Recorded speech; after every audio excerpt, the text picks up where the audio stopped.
sa mga paboritong pang-flavor ng ice cream at iba pang mga pagkain.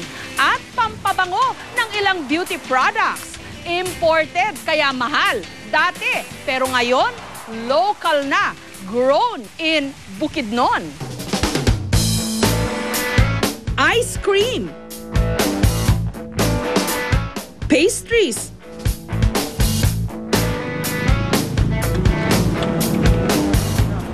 mga palamig,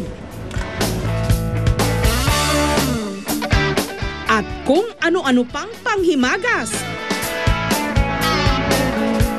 Ilan lamang ito sa mga produktong may sangkap na vanilla. Pero alam nyo ba kung ano talaga ang itsura at pinagmulan ng all-time favorite flavoring na ito? I-google na lang natin. Hindi ko po alam eh. Pero ginagamit nyo ba yun? Apo, sa mga pagpa-flavor ng mga food. Hindi ko alam kung saan galing yung vanilla. Kasi ang kinakain ko pulot.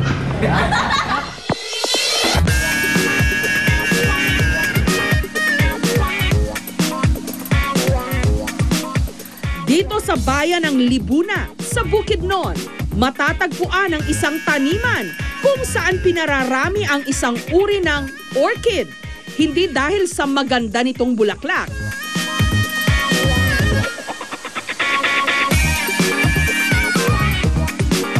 Kundi sa napakabango nitong bunga. Ang Vanilla planifolia. Uri ng orchid na gumagapang. Matapos mamulaklak, nagbubunga ito ng mga bean o pod na kapag natuyo, humahalimuyak ang amoy. Ang binhi ng mga tanim na vanilla ng negosyanteng si Anton, galing pa raw sa bansang Madagascar. Aabot sa 25,000 vanilla vines ang pinalalago niya ngayon sa kanyang 12 ektaryang plantasyon. Dapat natin ibuka natin yung bulaklak talaga para accessible yung male, which is sa loob nito, para mabuka din natin yung female para mapasok natin yung seeds. Para masigurong magbubunga ang mga baging ng vanilla, mano-mano nila itong pinopollinate. Malalaman natin kung successful yung pag-pollinate natin pag ganito yung mukha na niya. Nagiging lantana siya pero hindi siya nahuhulog. Sa loob ng 9 na buwan, hinahayaan lang humaba ang vanilla beans ng hanggang 16 to 21 centimeters.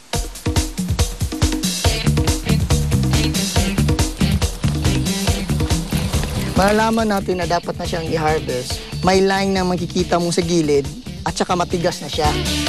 Sunod itong huhugasan sa mainit na tubig.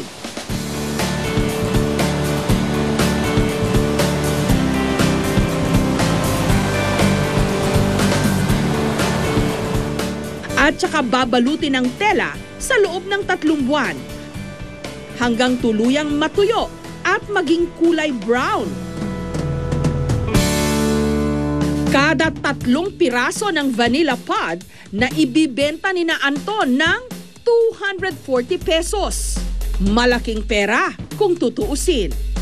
Gumagawa rin sila ng vanilla powder o pinulbos na vanilla bean, vanilla paste o yung kinayod na laman ng bean, at vanilla extract o katas ng vanilla beans na hinaluan ng alcohol solution. Gusto talaga namin mag-export. Pero ang nakita namin, dito pa nga sa Pilipinas, parang kulang pa tayo sa supply. Puto! Puto! Puto mo dyan! Ang sikreto raw ng mga tindang puto ni Leo, ang humahalimuyak na sarap nito dahil sa vanilla. Unang-una, ilalagay ko yung asukar. Matapos paghalu-haluin ang asukal, baking powder, oil at condensed milk,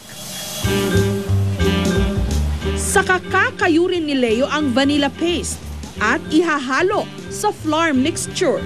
Itong vanilla pod, ilalagay natin sa sugar parang maging vanilla sugar.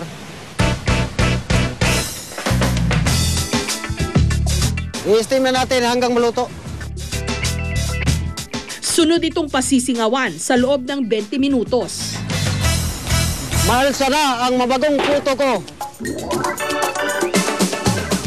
Tamang-tamang iterno sa kapeng pinatamis din ng vanilla sugar at binudburan pa ng vanilla powder. Malayo pa ang tao, makaamoy naman siya ng ano namang laman niya, anong ginagamit na ingredients. Sabihin ko nga, vanilla yung ingredients namin. Ang kain niya, mas mabuti. Mabuting. Masarap, mabango. Para naman kay Chef Cathy, bagamat ang pinaghalong toyo at suka raw ang karaniwang amoy na nakakapagpagutom sa tuwing nagluluto siya ng adobong baboy, kapag hinaluan niya raw ito ng vanilla paste, Yung mismong vanilla being well put it here to add flavor. tsak raw na magagayuma ang sino man sa sarap ng adobo con vanilla.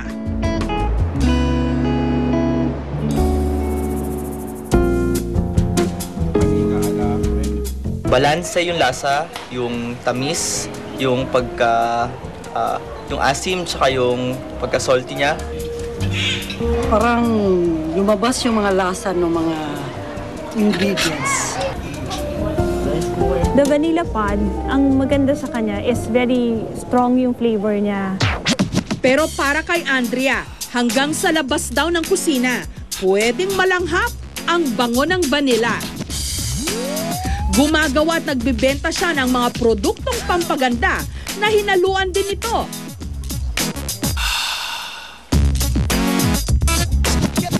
May vanilla lotion, cologne, at body scrub. Para makagawa ng vanilla body scrub, pagsasamahin lang ang vanilla oil at cream oil. At saka ihahalo ang buto ng apricot na siyang nagsisilbing pang-exfoliate o pang-scrub ng balat. Gusto ko lahat ng naamoy ko. What I put in my body, talagang puro vanilla. Eh since mahilig ako sa skincare, naisip ko, okay, why not experiment? Ang vanilla nakakatulong sa skin ng tao by retaining yung moisture. So pag naka-retain kasi yung moisturization ng skin natin, far tayo sa pagiging mukhang ngarag, far from being mukhang matanda, kasi hydrated yung skin.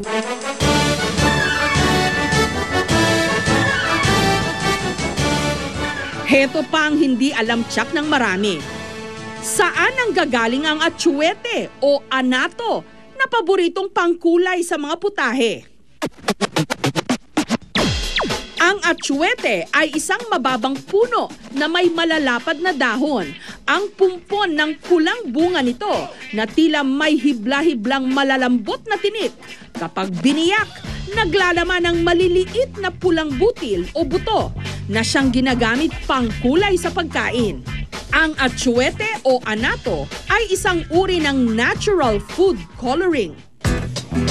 Sa bayan ng Manolo Fortich, sa Bukidnon pa rin, nakahilera sa gilid ng daan ng isang pribadong farm ang 50 puno ng atsuete. Kapag kailangan daw ni Belen na kulayan ang kanyang mga lutuin, imbes na artificial food coloring, namimitas lang siya ng atsuete. Ito ay ang aswete na medyo mature for instant extract of color.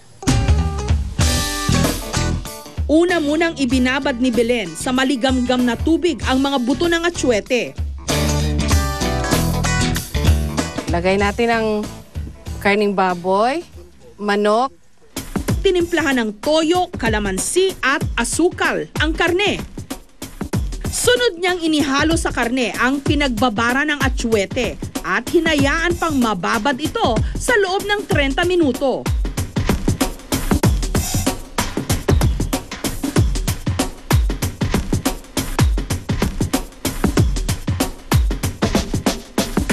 The main reason for using aswete is because it's cheaper, safe, and that's good for the body.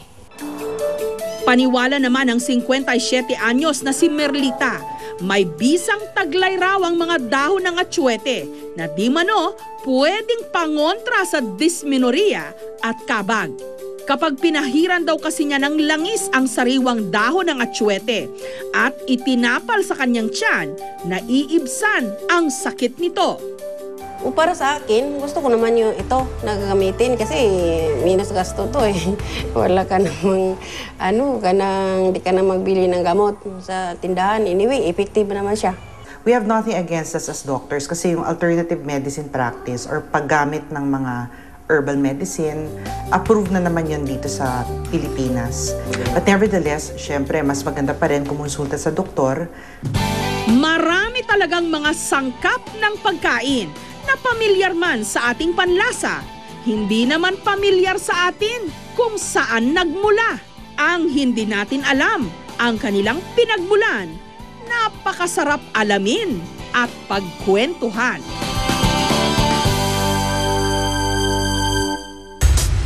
Ngayong magpapasukan, lahat gagawin nila, makahanap lang ng pangmatrikula. 100